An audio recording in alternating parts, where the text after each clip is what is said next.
Azafady? Shalom shalom. Shalom. Shalom. Manao antsika ao? Matsara. Iny a.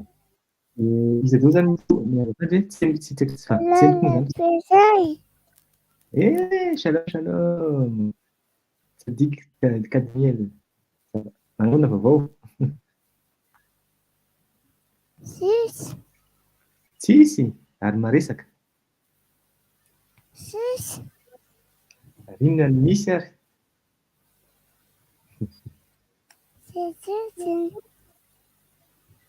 Baruch Hashem, Baruch Hashem. Ay, vetivety misy zavatra jereko fotsiny satria nataoko privé ilay izy tokony tsy mivoaka zany tena marina basy aloha. Azafady.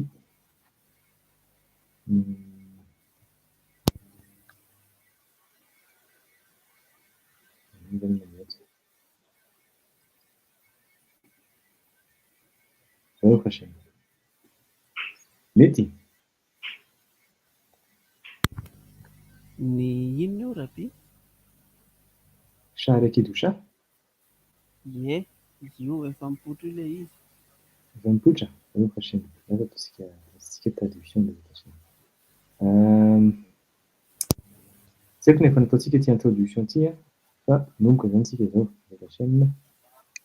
Le izy zany inona ny tanjona amin'ilay cours? Tanjona amin'ilay cours amin'ilay hoe fianarana sy ny fahazahoana ny antsoina hoe midote vote na toetra tsara sy midote rahote na ny toetra ratsy.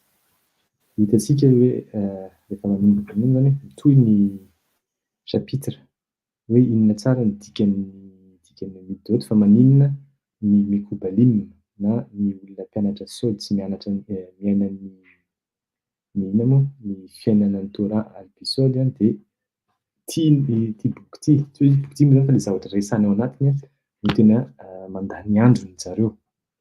Fa maninona izay zavatra izay dia inona ny tanjona ao ambadika an'izay fa maninona ohatra hoe tsy miaina ohatran'ny olona rehetrarehetra fa lasa ohatran'ny miaina misaraka be fa maninona satria misy tanjona ao ambadika.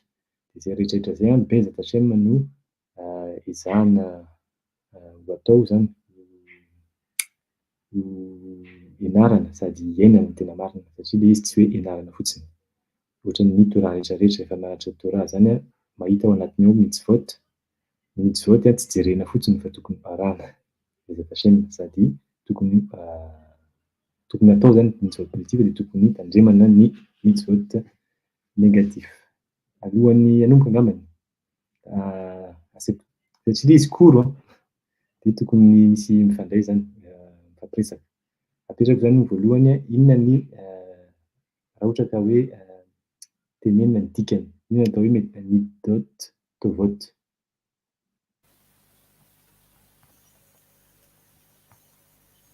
Izy raha Hashem ny midote vote tsy hoe toetra tsara. Dia inona zany efa fantatrao momba an'izay araka ny resantsika faela.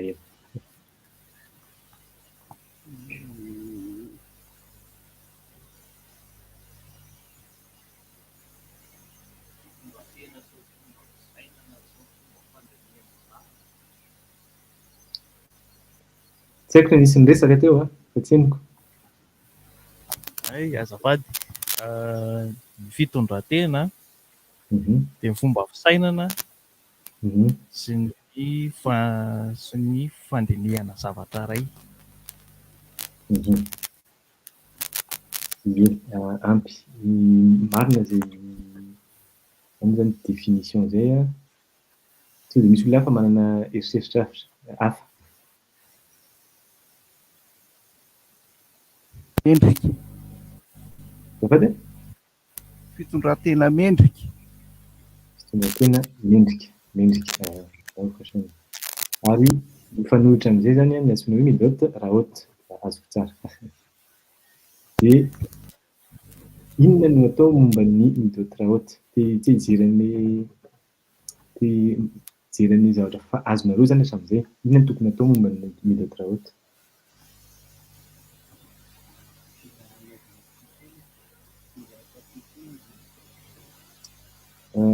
Somary lavidavitra kely izy teo ny micro. Somary anaovana tikony anecdote. Fa inona ny tanjona ny Zany hoe atao tikona ilay izany mba hintsy.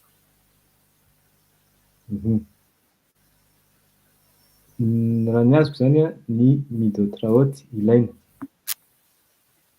fa mila ahitsiana.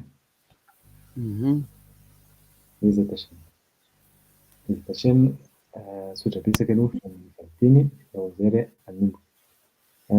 Afaka tenina fotsiny hoe zafady hoe iza daholo no ao ny anarana.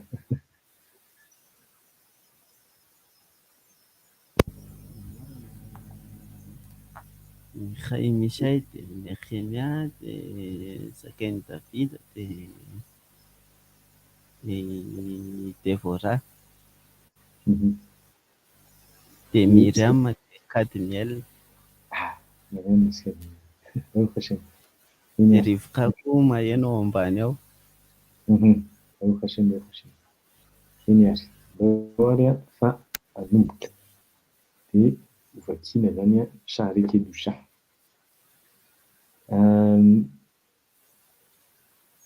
Amar Tsair Chaim Ben Chevod Harav Youssef Vital Zala. Zao izy ny zavatra lazainy Rabbi Chaim Vital tamin'izy mbola tovolahy. Izy moa Rabbi Chaim Vital mba natao tantara kely izy no averina antsika resaka momba ny maitrany. Izy ny maitrany Rabbi Yitzhak Luria na Ari Akadosh. Ari Akadosh no nikendry tany amin'ny taona 1600-1700 any jerikely fa afaka jerena amin'ny internet zay fa izy Mekobal, izy avy any Italie, Ashkenazy izy zany, Ashkenazy, fa nidina izy nakao Egypte nianatra Torah, ny tena marina, nianatra ny momba ny sôdy rehetrarehetra. Dia ahita manaraka resantsika tsara ny tantarany fa izy zany niaina tao Egypte dia nipoitra tamin'ny Eliahu Hanavi.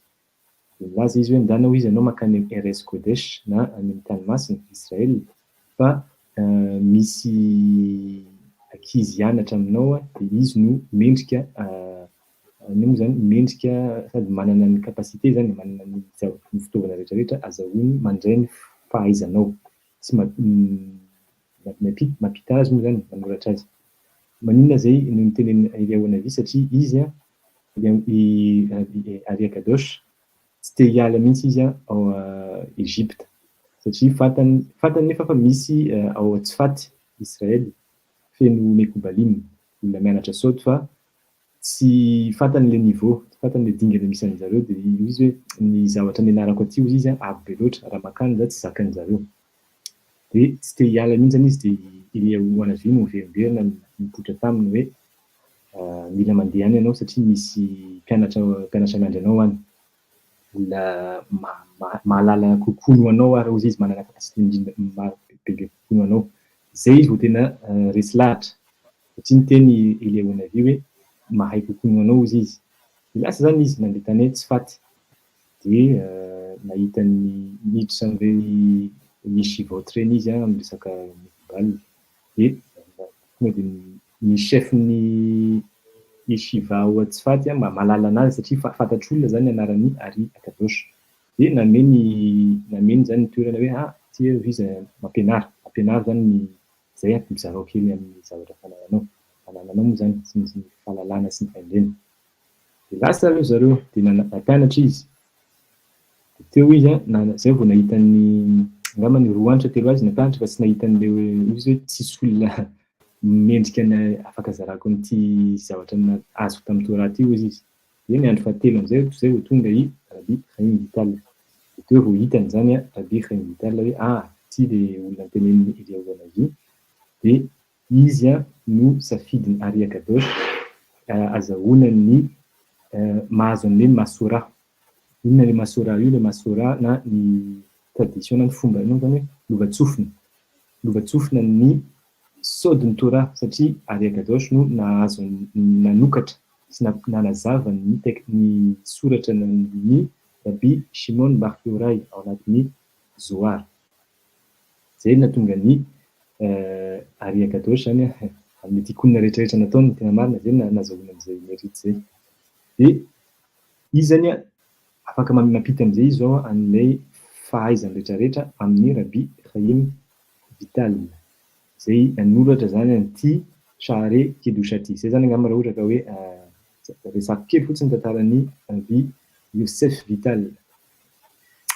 Chaim Vital zanaky Rabbi Yosef Vital zay ny dadany. De zay zany manomboka an'izay zany tsika. Ity bene Alia hem mu'atim me mishtokekim la'alot vesulam natlam me enehem ou tevunenu בספרי הקדמונים, לחפש ולמצווה מצוי, אורחות חיים, את הדרך ילכו בה, ואת המעשה אשר יעשו, להעלות נפש אל שורש העליון. In no resanto. So izy zany lazainy Rabbi Chaim Vital.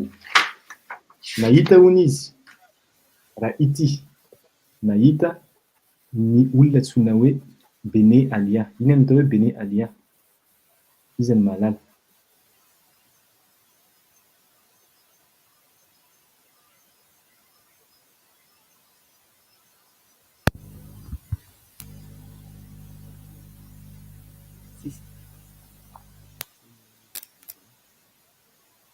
Tsy haiko ny tenany atao le micro somary ohatran'ny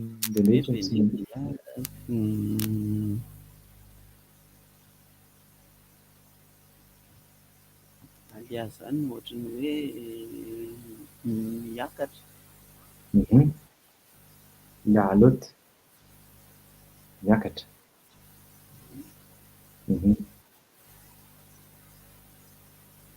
Iny zany atao hoe Bene Alia. Hoe zanaky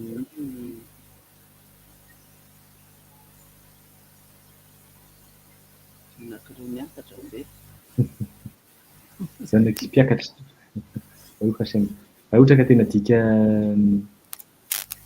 araky ny teny hoe zanaky ny miakatra. Fa izy io code ao anatin'ny Gemara.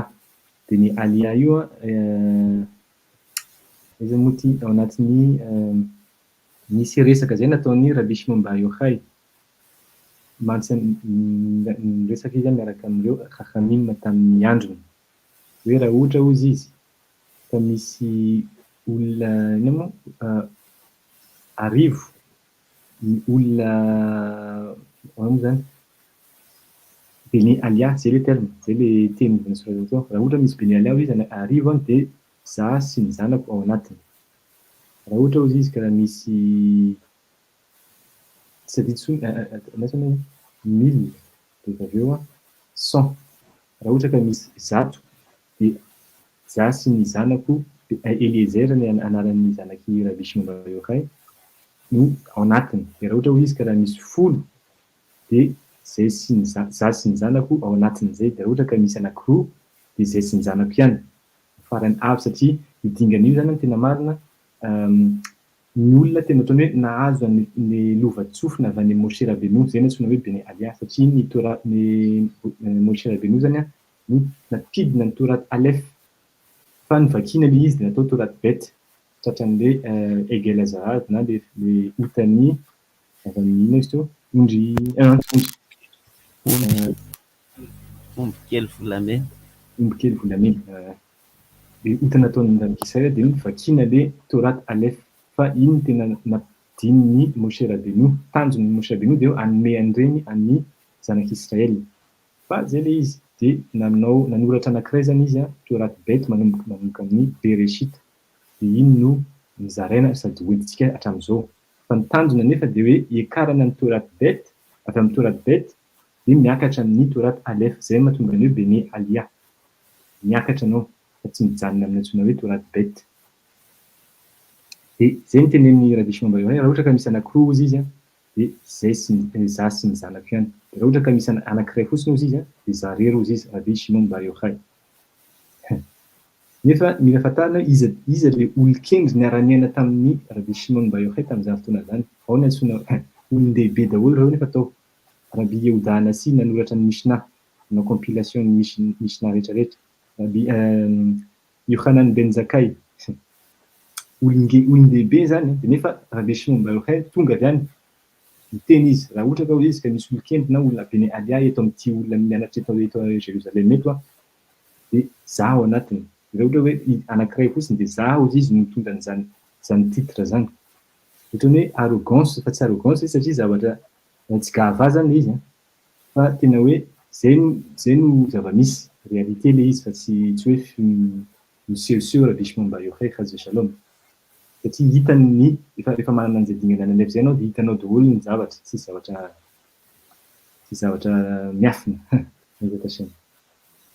Dia zay ozy izy. Dia tamin'ny andron'ny Ari Akadosh zany izao, tamin'ny andron'ny Rabbi Chaim Vital, tany ozy izy nahita izy Bene Alia, azontsika zany zao dikan'izay olona mitrandraka ny iaina sy ny mahatratra ny dingana antsoina hoe Taurat Alef sy any ambony Alef koa. VM Moatim, vitsy dia vitsy ozy izy, tena vitsy ozy izy zareo fa misy nefa. Mishtokim la alot, dia ireo ozy izy dia mitrandraka foana mandrakariva ny hiakatra. Zay ny tanjona toy ny hoe Bene Alia, la alot, hiakatra, mampiakatra ny fomba fiainana, ny fomba fiainana ao anatin'ny Torah. Dia ozy izy hoe hasulam nit'alem me'enehem. Nefa ozy izy rehefa reo zay ny zavatra tadiavin'ny zareo, dia nefa ny sulam ny tohatra, tohatra koa ny sulam.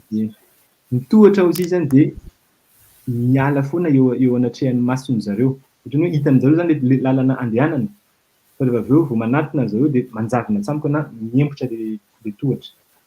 Code izy io, inona antsoina hoe sulam, mila manokatra Ari Akadosh ao anatin'ny Shara Likotim na Shara Psukim dia miresaka an'ilay sulam zay tohatra azon'ny Yaakov tsindrimandry nahitany an'ireny anjely miaka-midina reny. Io le sulam zay resahan'ny Rabbi Chaim Vital eto ity. Inona zany kodin'izay? Aiza tasena. Ao aloha aka information fa tsy hanao interprétation. Io izy, dia sulam nit'alam me'enehem ve'itbonenu basfarim hakadmonim. Zao ozy izy. Ireo ozy izy rehefa mianatra Torah, tsy mianatra Torah mitovy amin'le tsy manokatra boky amin'ny andron'ny iainany zareo, fa ny boky taloha be tany, boky efa antitra ozy izy. Zany raha ohatra zany tsika hoe hoentintsika amin'ny fotoanantsika zao, iainantsika zao, izy ireo tsy mijery hoe hianatra ny antsoina hoe Shulchan Aruch, tsy hianatra ny antsoina hoe commentaire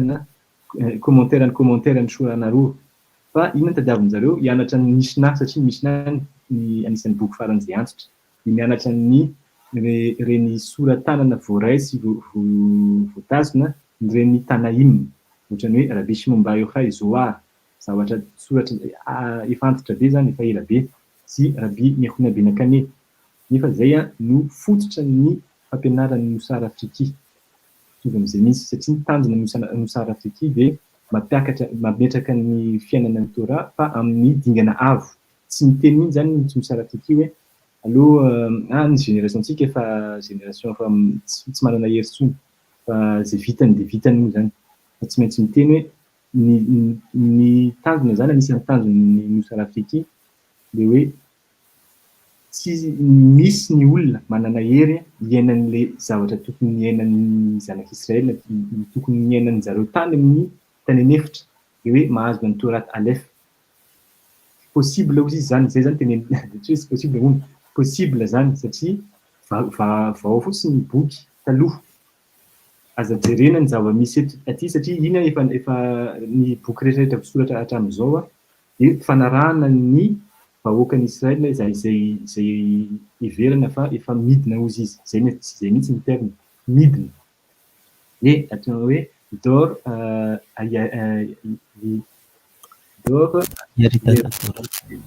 Yeridat Dorot Yeridat Dorot ny fidinan'ny génération ozy izy nefa ny Bene Alia tena mifanohitra am'izay nefa reo ozy izy de vitsy jerena koa nefa Tashem alolo toizina fa c'est le manao interprétation de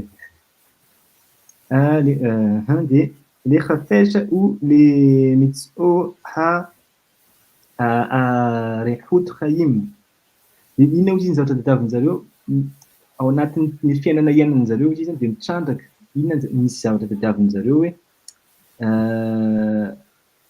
mitady fomba fiainana faran'izay manakaiky indrindra ny fiainan'ny Moshe Rabbeinu sy ireo zany ireo mpaminany sy ireo olon-kendry tany aloha dikan'izay zay ny teneny hoe manana fomba fiainana izy zareo fa tena miavaka mihitsy amin'ny fiainan'ny olona rehetrarehetra ao amin'ny génération misy an'zareo raha fa zay zany zay zany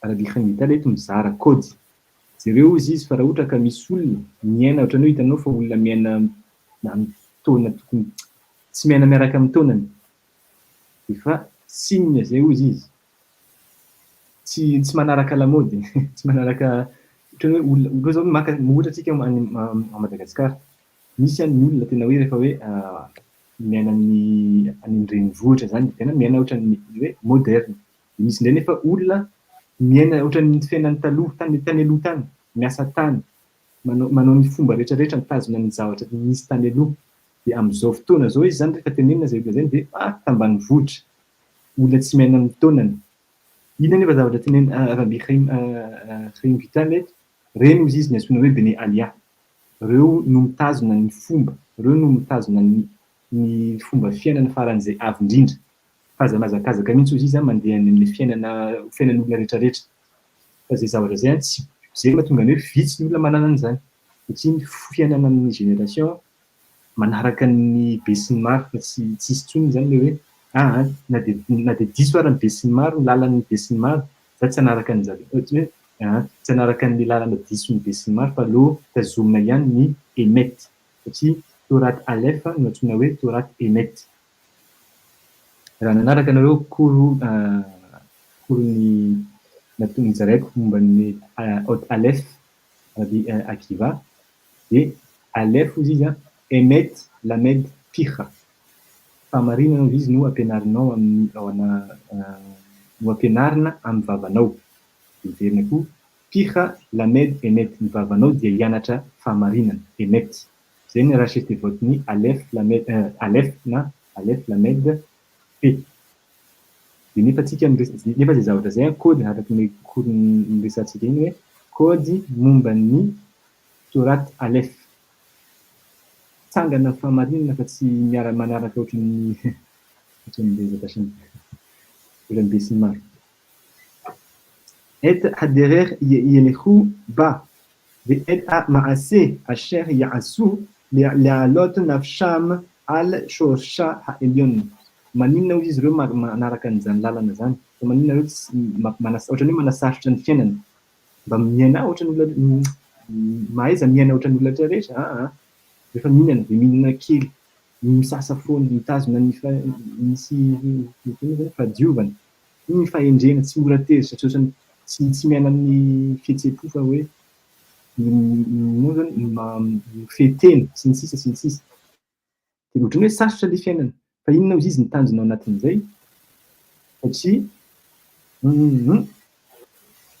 hiakatra miverina foana izy la aloty na fisaminy fa iny nampiakariny ny fanahy sy ny vatana ny fanahy no ampiakariny dia ampiakariny azy izy any amin'ny antsoina hoe shoresh elion ampiakarina any amin'ny fototra ny fanahy iny any amin'ny toerana avo feno angamba ny hoan'izay malala irany riki miresaka momba ny toerana any amin'ny toerana tsy hita maso any ny fototra ny fanahy rehetrarehetra ny tena marina dia any ny lalana tokony andehanana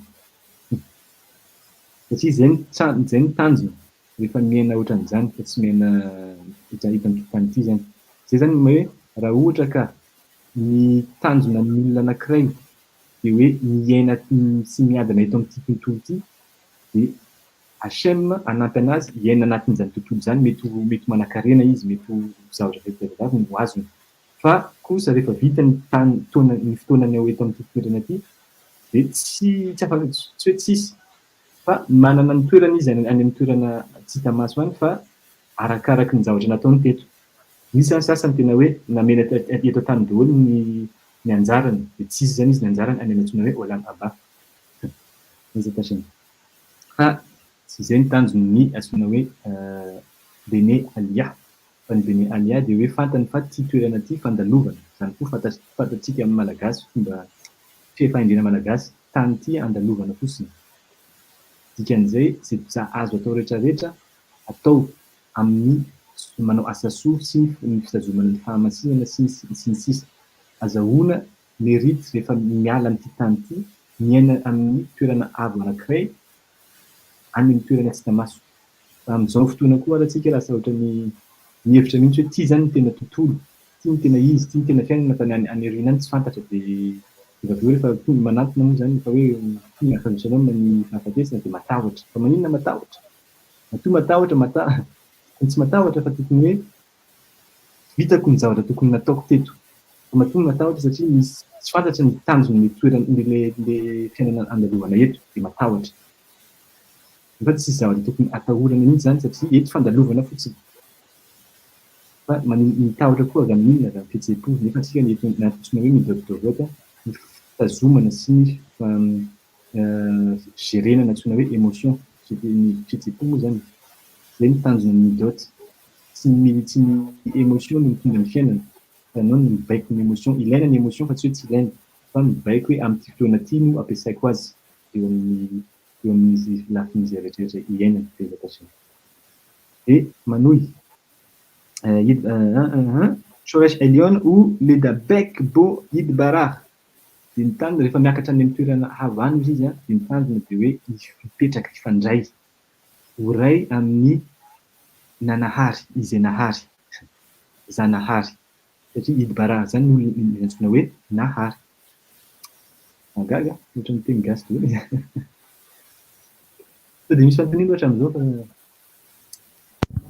izy raha Hachem mazava tsara aloha hatramin'izao efa nataontsika ve ty cours ty tsisy olona matadidy kely an'ity cours ty eza Hachem ki hu ashlemut anithi ke inyan ha neviim zay efa manomboka arabe rainy vital satria ozy izy ki hu ashlemut mba ho nao zany hoe misalem ho feno izy ny feno mandrakariva izy zany ny zany dikanyity ki hu ashlemut ha nithi ke inyan aneviim ay satria izy rehefa miaina an'izay sy izay ny tanjona dia ho feno ny fiainana nandalovana eto amin'ity tontolo ity zay no mahatonga ny hoe dia izy anozy izy ny olona navitan'izany hoe nameno fiainana teto inona dikan'izany mameno fiainana zany vitany ny zavatra rehetra tokony nataony maninona vitany zavatra tokony nataony satria voalohany indrindra fantany ny antony nahatonga ny fanahy midina eto amin'ity tontolo ity ahoana nefa nahazahoana an'izany mianatra Torah inona Torah alef raha tsy mianatra tao anaty alefo zany alefa zany dia tsy ho fantatra mihitsy ny tanjona hoe fa maninona ilay fanahy ity nampidirina anatin'ity vatana antsoina hoe ohatra hoe Ishay Moshe ity. Dia inona ny tanjon'ity fanahy ity amin'ity fiainana nampidirina azy ity. Rehefa tsy fantatra zay dia manjary miaina fotsiny hoe mandehandeha fotsiny zany ilay vatana fa tsy fantatra ny tanjony. Zay ilay hoe fantariny ny havianao, azahoanao ny azahoanao zany manamboatra ny hoavinao. Fa raha tsy fantatra zay dia tena ohatran'ny olona antsoina hoe errance zany, olona mandehandeha tsy fantatra ny tanjony. Zay mahatonga ny hoe ny Neviim zany ny olona navitany zany satria nahazo ny antsoina hoe nevoa zany fahitana ny hoavy, mamosaka ny hoavy. Tonga amin'izay koa ny andro niresaka momba ny hoe mpanandro. Magaga. Ny mbiasy ny fahalalana ny zava-nisy tany aloha sy ny zavatra hoavy, mamosaka ny hoavy. Zany ny tanjona, izay ny tanjona n'ireto fiainana ohatran'izay hozy izy. Dia izy navitan'izay ireo mpaminany. Ireo no navitan'ny fiainany feno zany ny fiainan'zareo dia tena marina. Navita tikonim ny tena marina. Neviim. Shel Yemehen Nidbeku ba Bekono. Satria hozy izy ny fiainan'ireny mpaminany ireny izy dia tena feno tanteraka sady mifandray tanteraka amin'ny nahary izay nahary azy. Inona dikan'izay nanaraka ny sitrapony ny Zanahary. Hashem. Inona zany ny sitrapony Hashem ao anatin'ny Torah ahitana an'izany, inona zany zavatra zany? Zay ny antsoina hoe mitzvot na ny lalàna.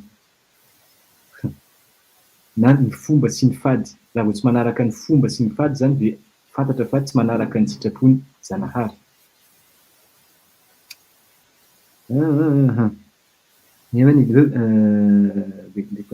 Ube emtsaout advakut hahu shorta alehem ruach hakodesh. Satria hozy izy rehefa zay hozy izy miainan'ilay olona dia rehefa mipetraka miaraka amin'ny Zanahary ilay olona, miara-miasa ny Zanahary, manao ny sitrapony Zanahary, dia inona ny azony? Ruach hakodesh. Inona atao hoe ruach hakodesh? Rabi Khaimishay na Rabi Nehemia na Rabi Fanamasina. Ahoana? Fanamasina. Fanahy masina. Zay no dikan'ilay izy ny tena marina. Ny ruach hakodesh zany avy amin'ny dingana antsoina hoe ruach, dingana faharoa ny fanahy.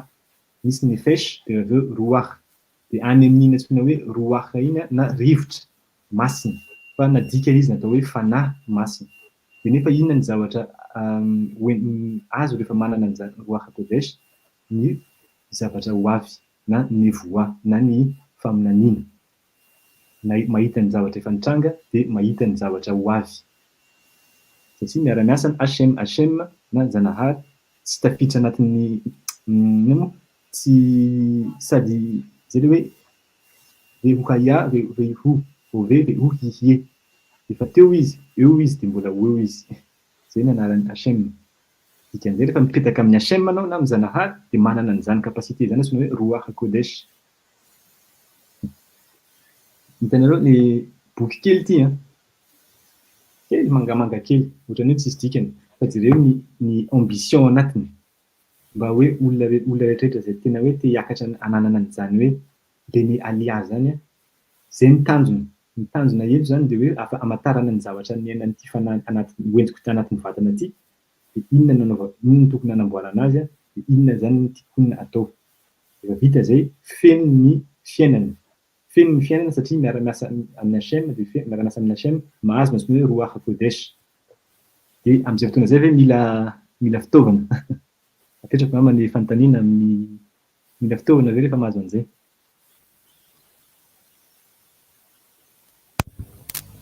Bezrat Hashem. Bezrat Hashem. Inona ilay hoe Bezrat Hashem? Mila sa tsy mila? Fa maninona moa ny tokony tsy mila? Bezrat Hashem.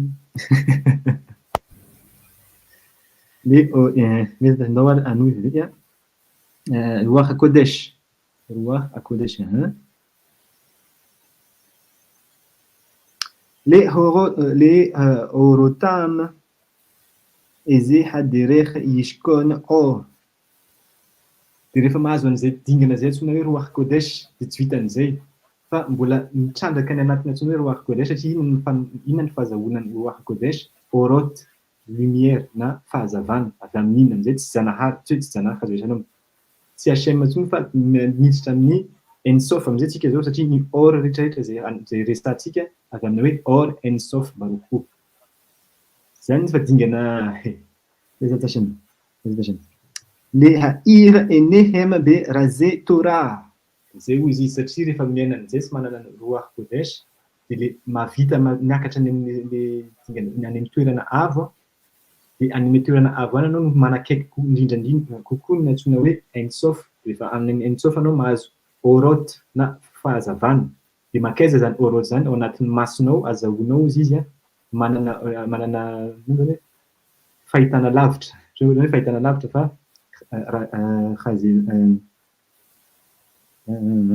ahoana moa ny teny teto? Razé à Torah.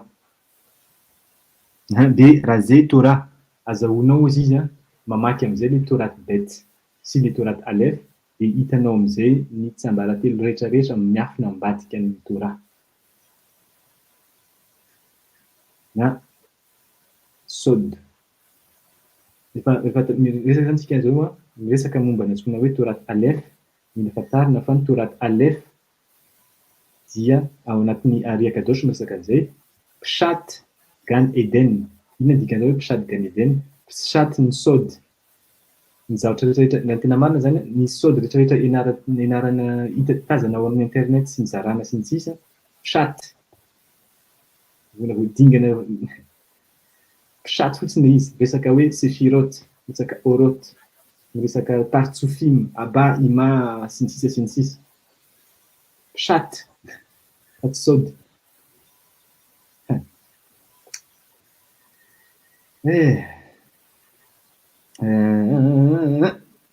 Kemo she itpalel David Hamelech alav shalom gal enay ve'abita niflaot me toratech. Araky ny voalazan'ny David Hamelech hozy izy alav shalom ao anatin'ny Tehilim 70 pasuk 70 hoe diovy na sokafo hozy izy masoko ary ho ahita hozy izy ny zavatsoa ao anatin'ny toranao. Ny filaot zany avy amin'ny alef koa reo na laso resantsika kely ty vetsy. Hitanareo ty soratra ty izy izy to. Gal enay ny filaot. Inona dikany hoe ny filaot? Rabbi Chemishay na Nehemia zafady.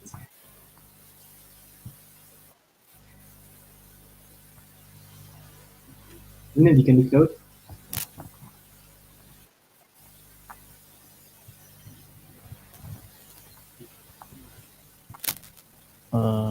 Merveille. Zay ny dikany voalohany. Dia zareo amin'izay zareo roa le izy.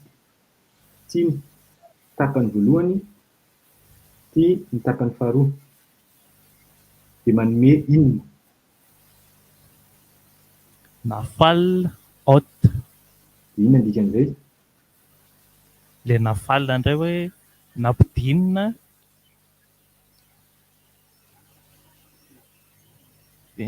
fenjera na hoe nenjera ny ot. Nafal ot. Io sody mezabe. Avy amin'io teny io mifototra ny kavanot ny nosary Afriky. Maninona? Satria fantatra fa reto ot reto na misoratra na kitavy ivry na kitavy ashori.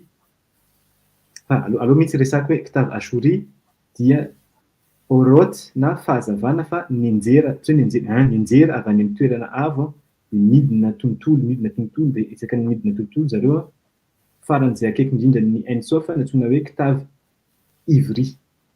fa rehefa aveo izy mbola midina ihany zany mbola sitra amin'ny hoe midina maka izy fa tonga eto amin'ny tontolo iainantsika izy de rehefa aveo navadika asouris am'zay nefa ny tena marina Moshe Rabbeinu tamin'izy nahazo ny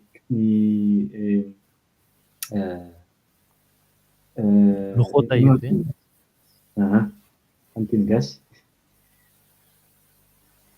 nahazo ny lohoty na ny vato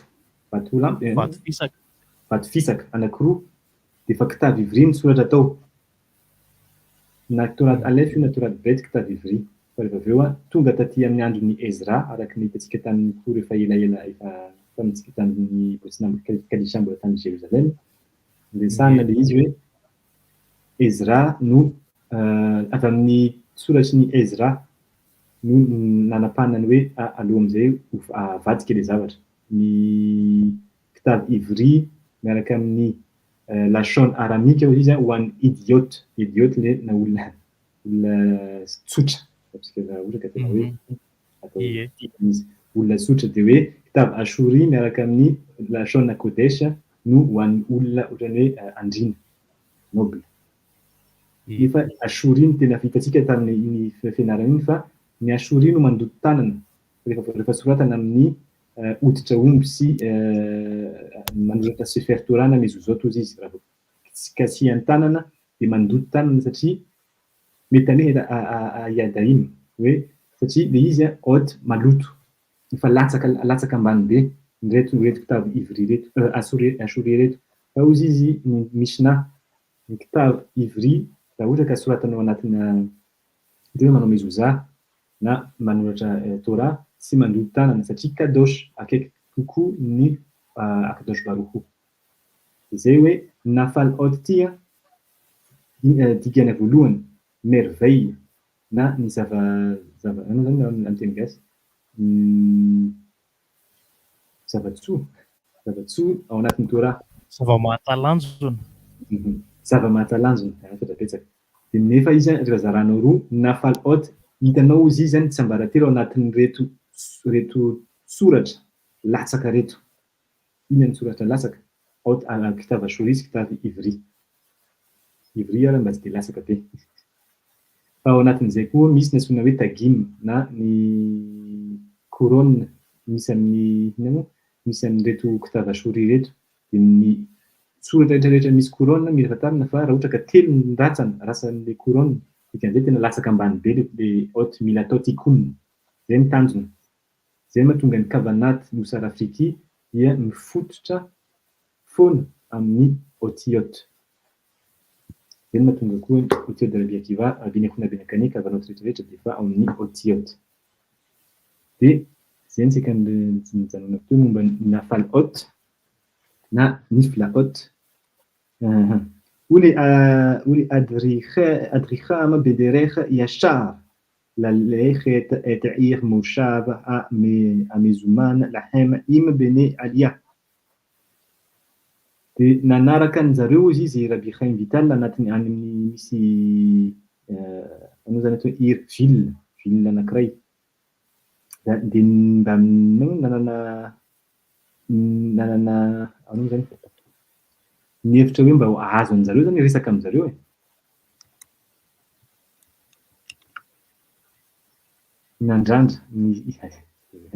nandrandra ahitan'jareo le resaka mba hoe mifanonena amin'izany antsoina hoe Beni Alia zany satria azadino am'ty introduction ty Rabbi Chaim Vital mbola zatovo mbola jeune fa rehefa aveo izy rehefa lehibe zay no tonga anazy hitany Eliaou Navi de niresaka tamin'ny Ari Akadosh Eliaou Navi hoe ndana makary fa misy akizy mavita mazaka an'io fahalalanao io zay satria tratrany Rabbi Chaim Vital zay dingana zay no tena marina Beni Alia ואחריהם באו החסדים הראשונים הנקראים פירושים rehefa vita de mila fantarina izy fa reny Beni Alia reny rehefa no zany ny olona nandovany zareo zay no tena izy olona nandovany antsoina hoe Beni Alia izy de antsoina hoe Hasidim tsy haiko na nanaraka ny korona Bipinhas tamin'ny maly ianareo fa le Hasidim resana hita na Hasidut dia tsisy fandraisany mihitsy amin'ny Hasidut fantatsika amin'izao. Satria ny Hasidim, hitantsika ny définition zay ho amena Birhaim Vital ilay izy. Fa ny Hasidim azafady dia ny olona tsy navita nanamboatra ny antsoina hoe midot raotiny, tsy tezitra, tsy misehoseho, tsy miresaka, tsy manokatra ny vavany amin'ny zavatra tsisy dikany.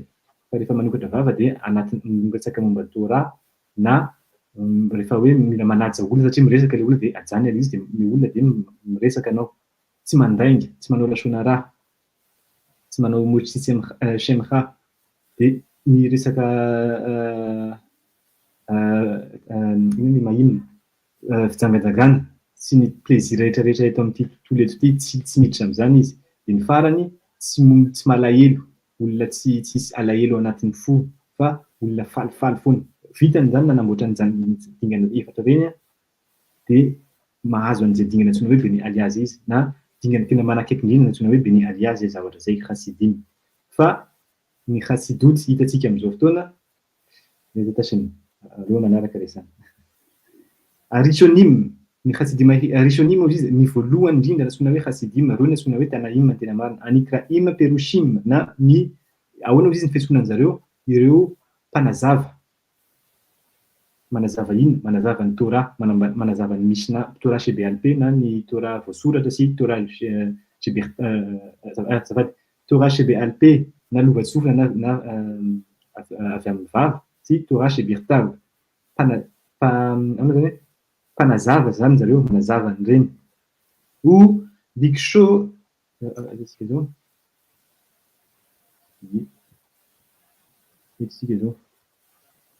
ou Biksho la'tzet be'ikvotehem shel nevi'im. Dia reny Hasidim reny izy ny tandrony zareo dia anaraka ny lalana, manaraka ny modelin zareo zany dia nevi'im ozy izy na ny mpaminany. Ule itdamut lahem dia tena hitovy ohatrany hoe ny tanjony reny Hasidim reny izy dia hoe anaraka ny fomba niainan'ireo nevi'im. Raha ohatra ka mamaky ny boky nevi'im hitantsika ny fiainan'zareo fa tsy mora. Ny fiainan'zareo isan'andro reo rehefa tonga Hashem miresaka amin'zareo dia inona reo zany ohatrany hoe miteny zavatra hoe zao ny atao ny zanak'Israël fa tsy mety zao ataonareo zao, manalavitra ny lalana Hashem nareo. Nefa rehefa anao manana an'izany toerana zany, mila fantarina fa tsy tian'olona, aratsiany olona, tena atokana mihitsy anao satria nanao mitsangana amin'ny fahamarinana anatin'ny tontolo feno lainga. Efa fantatra zany fa raha vao manaraka an'izay lalana zay dia ho ahilikilika. Tsy anao mihitsy ny antsoina hoe majorité fa anao ny minorité satria anao mitazona ny lalana tena faran'izay sarotra tazomina eto amin'ny tontolo iainantsika zao, ny tontolo iainantsika eto. Dia miaina ao anatin'izay mihitsy izay mahatonga ny hoe nevi'im mijerena fotsiny tantaran'i Daniel azahoany manokatra ny nofiny Nebukadnetsar. Inona nataony? Manao jeûne 3 jours, mifady hanina. Tsy mampaninona mihitsy zany satria zavatra vitany tena marina ilay izy. Satria ny tanjona fantatra fa zavatra tsy iainan'ity tontolo ity zavatra fandalovana averina ihany. Tsy tia ny tanjona fa ny any amin'ny fitianana ho avy. Peroshim azafady tadaviko fotsiny le ligne teo. Ule itdabeku lahem ou bi ma'arot tsurim ou midbarot ou parshu medarke bene adam ou mehem perushim be vatehem kidmut holech midbaro.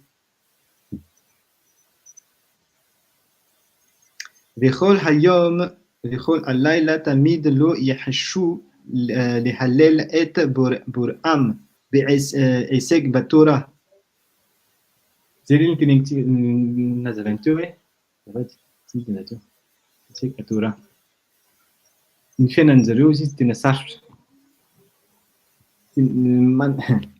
Sarotra ny fiainan'jareo, tsy mora mihitsy ny fiainan'olona antsoina hoe beny alia zany ozy izy, sady zay mahatonga an'jareo vitsy.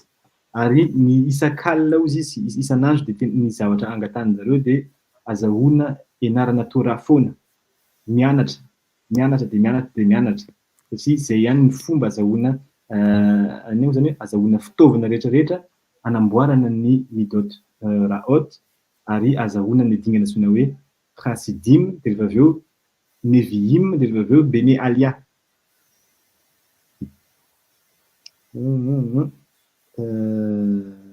Vechol hayom ubesharei.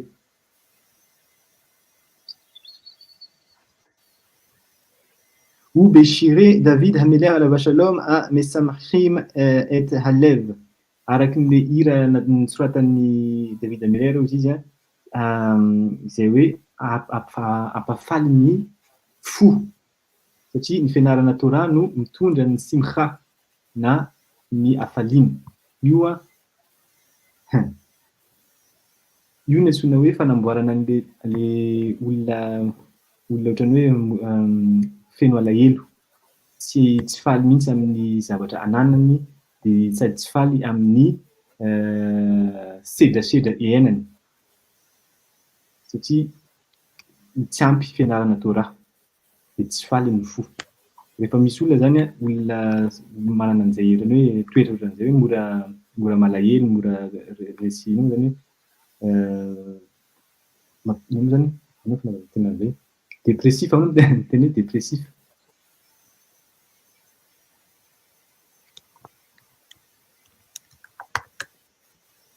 Olona feno alahelo, feno midaboka. Tsy ampy fifaliana.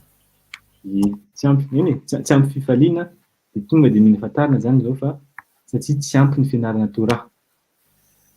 David Hameler amin'ny tena an'izay hoe mampifaly ny foko izy ny antsoina hoe échec à Torah. Inona antsoina hoe échec? Inona dikany hoe échec?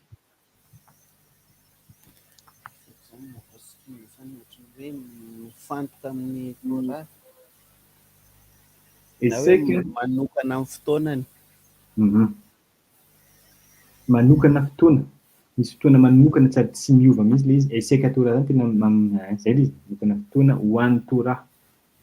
Izay ilay niresantsika hoe marina fa amin'izay lalana izay koa satria reny rehefa vita moa ny rehefa vitantsika zany ny antsoina hoe tikun midot raot dia rehefa avy eo mahavita zany afaka mifandray amin'izay ny antsoina hoe achor na klipa.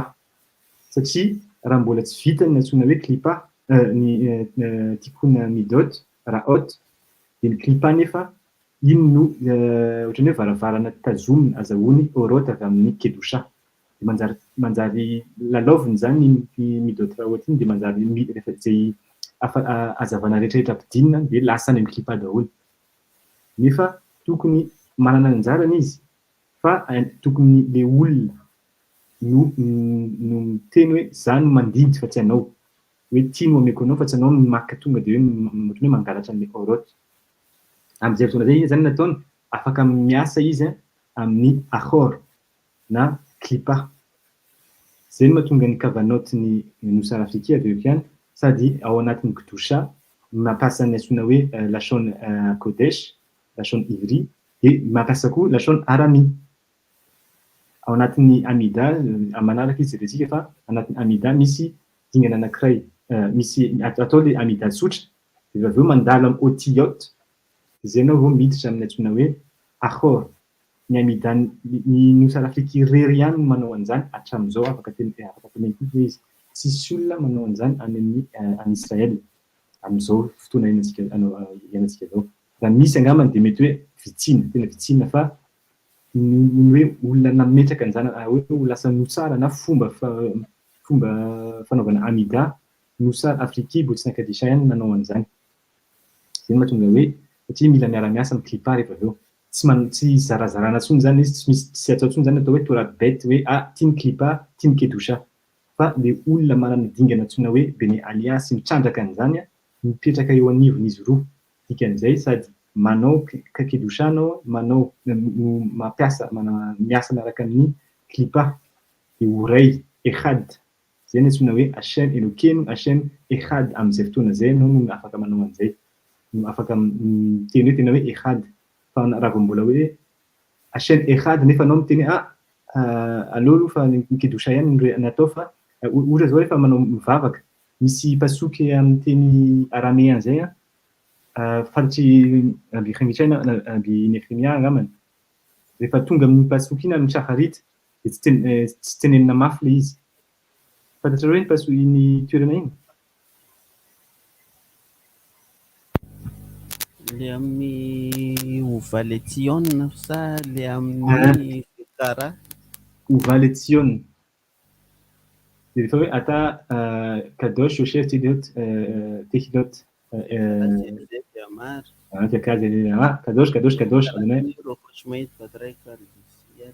reny alacha le izy, alacha dia averiko ihany Shulchan Aruch alacha.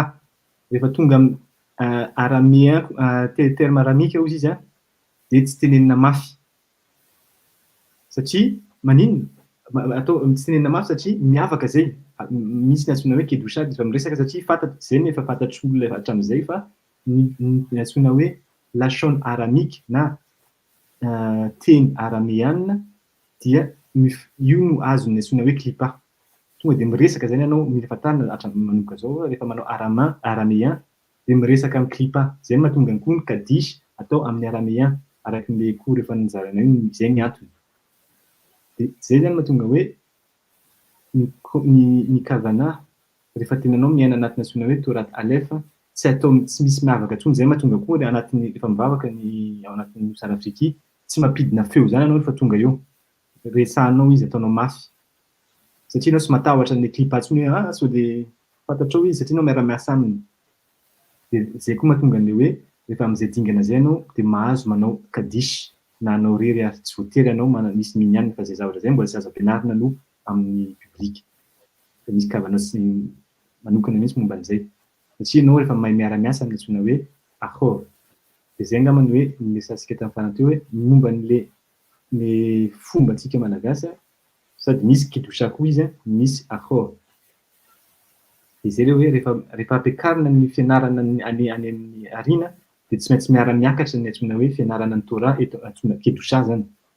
Fa tsy azo atao ny manao ny anankiray dia ny anankiray nefa vely satria raha vao mbola zay dia miverina amin'ny Torat Bet indray ianao, lasa ary amin'ny achor indray no hoe enjehana. Ohatran'ny misy olona miteny hoe za tena liana amin'le fomba malagasy dia iny fotsiny ataoko. Tsy diso le izy fa amin'izay fotoana zay zany mbola tsy afaka miditra amin'ny mbola anaty antsoina hoe Torat Bet. Mezaka sintraika na mazava izy zay. Hashem mazava loatra. Naquelle étiquette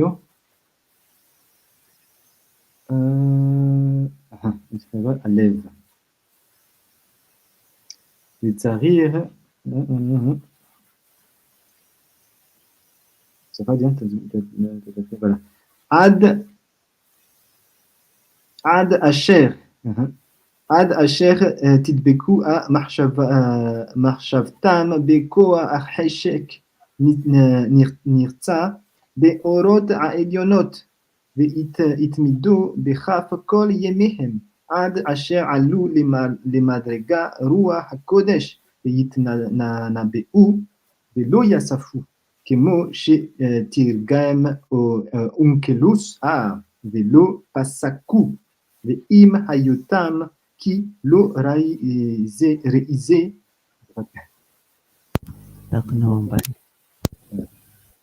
qui étiqueto qui lo réisé qui réisé lo nimtsa ufanim darkehem ve shimushehem echa ya'avdu הקדוש ברוך, הקדושים האלה את השם יתבחר, ונעשה כן גם אנחנו. אלו פיר נקיל. عاد عشير يتيجلو عاد عشير تدبك محشفتم بخور بخشك نمرات بأورود عيلونوت rehefa tonga efa satria rehefa manatra an'le manao essai batora sady hoe mitrandraka mametraka manokana fotoana mihitsy fianarana Torah de inona ho izy mahery mahazo hery misy koa tonga anatin'ny antsoina hoe anatin'ny dingana antsoina hoe marshava satria misy dingana koa le izy momba ny marshava dingana fahaefatra manino zany tena zay satria dingana voalohany maase action dibur fitenenana kavanot fomba fisainana marshava mbola ambony kavanot tena marina zao zany sika rehefa miresaka hoe kavana dingana fahatelo zay any amin'ny bina le izy satria le izy mifandray amin'ny odikevavike farany ambany antsoina hoe maase satria olama asia na action tontolo ny fanaovana dibur ao amin'ny olam yetsira vavy ny odikevavike de ao anatin'ny antsoina hoe kavanot zany kavanot antsoina ao anatin'ny olam antsoina hoe bria misy ny antsoina hoe ima de marshava aiza misy an'izay chorma iny antsoina hoe chorma fahendreny sagesse tonga zany zay ozy izy nitazona fianarana Torah azahoana iny sagesse fahendrena tsisy afa-tsy zay ny farany avo misy fahadimy antsoina hoe reota de liba fa zay mbola zavatra hafa koa any antsoina hoe kots niud dingana efa reota de liba tazominy fotsy angamba le anarany araméen zay zay koa le izy tiako tenenina hoe rehefa tafakatra tena midingana farany avo anao de inona ny terme ampiasainy Ariakadosh ny olo-kendry tany aloha miresaka amin'ny dingana zay mampiasa teny araméen satria iny ny araméen falesantsika teo firesaka ny ahor ny voalohany indrindra namboarina ny tena marina farany avo indrindra farany zay akaiky indrindra ny ensof zay mahatonga an'izy antsoina hoe reota de liba amin'ny teny araméen ny ahor koa mifandray amin'ny antsoina hoe rocher zay mahatonga ny hoe yotser o ubore rocher satria rocher ny teo aloha mainty ino antsoina hoe rocher maizina mifandray amin'ny loko mainty mifandray amin'ny mainty rehetrarehetra zay resahana na ny hoditra mainty misy zay ny resaka hoe misy tsiambarateny ngeza be sady tsy takatry ny tsaina ny antsoina hoe hoditra mainty zany amin'ity tontolo ity fa zay no mahatonga ny olona mainty hoditra hatramin'izay nenjehana na misy zay koa raha angamba resaka fa natao Madagasikara ny olona mainty hoditra sy ngita volo de nenjehana koa nefa samy mainty misy antony satria reo no tena marina ny faran'izay avo indrindra amin'ny resaka ara spiritualy rehefa tonga amin'ny mpanjanaka ny esclavage efa nanomboka talohan'ny mpanjanatany européenne mpanjanatany izy reto arabo reto mitondra an'le finoana islam nandalo tary Antemoro reo efa nanao traite nanao resaka mamidy olona zany esclavagisme efa nisy zay de izy no niseraseraka amin'izareo zany manao an'izay vidin'izay mividy olona zay satria ny olona vidiny zareo olona mainty reny islam zareo olona mainty koa nefa de makany Afrika zareo de tonga tao Comore de ao Comore miampita de tonga aty Madagasikara aty Madagasikara koa nefa misy olona mainty hoditra mainty kokoa noho ny atsotsika hoe zany hoe merina satria efa tarina fa merina sy Antemoro sy Sakalava misy olona niaraka namaritra olona mainty mila resahana ny zava-misy fa atao amin'ity konina tena marina zay mahatonga ny PDB ny zavatra tokony amboarina mila resahana zay amin'ny fotoana misy Bezat Hashem de inona hozy izy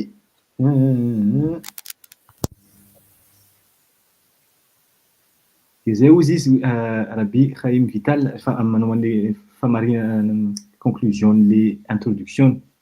Ireo lalanareo izy izy raha ohatra ka vonona anao miaina an'ireo zavatra rehetrarehetra niresaka ireo, inona dikan'izany?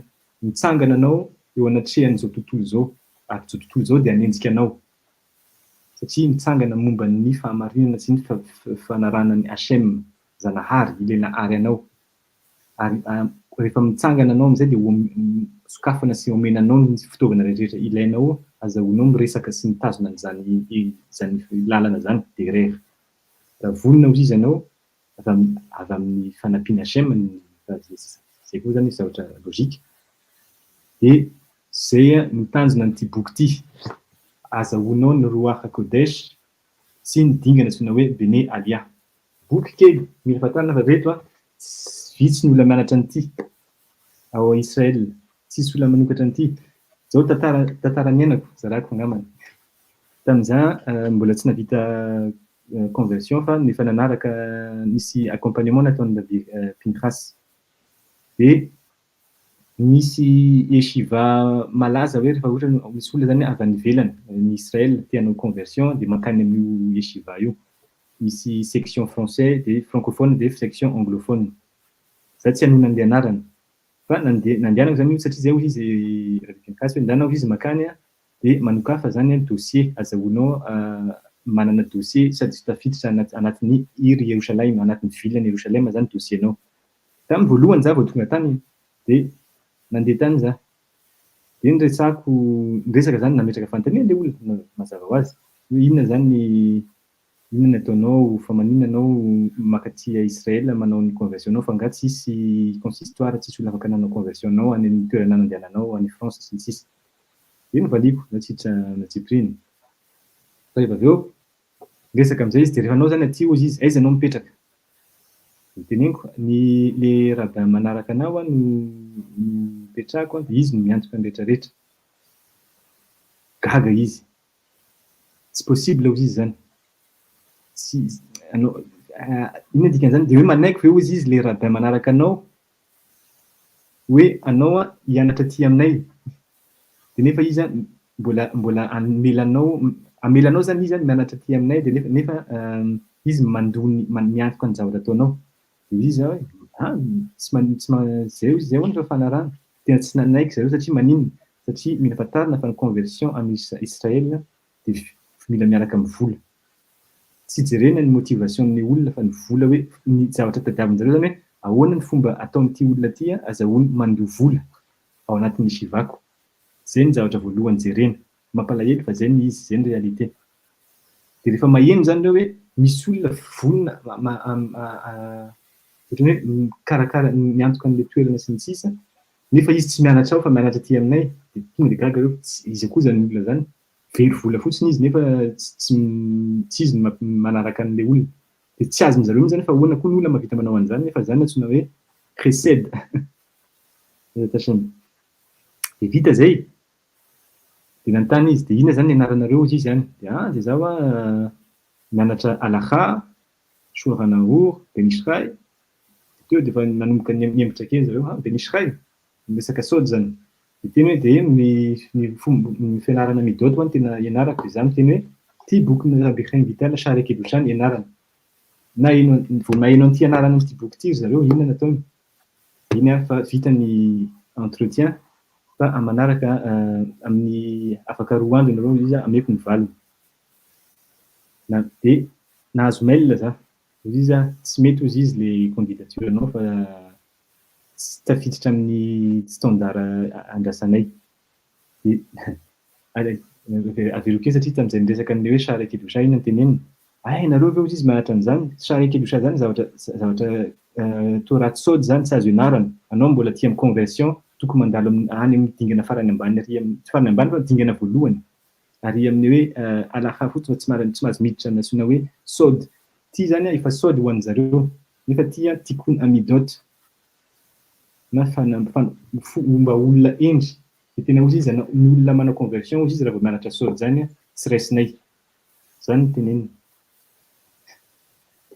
Baruch Adonai Ezrat Hashem. Ezrat Hashem. So dia misy fanontaniana. Bezarata Hashem, Baruch Hashem, mazava hatreto. Mazava hatreto. Ty ihany ataontsika amin'ny manaraka. Maka note, tsy voatery maka note fa rehefa miditra amin'ny misy ina moa, rehefa misy toerana tokony fakana naoty dia maka note fa aza mipetraka fotsiny. Zay zany Bezarata Hashem ny tanjony. Dia ny alia. Fa araky ny avekoana angamba izy teo hoe tsy ny olona rehetrarehetra no mahavita miaina an'izany. Mety misy olona manana ny faniriana fa ndraindray tsy vitany, tsy maninona mihitsy. Dikan'izay hoe mila vonona amin'ilay zavatra rehetrarehetra nanaovan'ny Rabbi Chaim Vital fampidirana introduction teo. Izay ny zavatra miandry ny olona manaraka an'izany lalana izany. Vonona ve? Manana an'ilay hery ve sa tsy manana? Bezarata Hashem. Bezarata Hashem.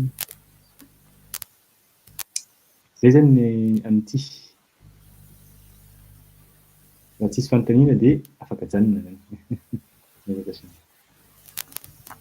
Dia ho alefako ny lien YouTube aty nanaovana izy raha ohatra ka ilainareo moa. Izy privé. Bezarata Hashem. Yom Tov zany Laila Tov. Satria Yom Tov dia manaraka indray. Yom Tov, Laila Tov lekulam. Laila Tov. Laila Tov Rabbi dia Toda Rabba. Bezarata Hashem. Darabah.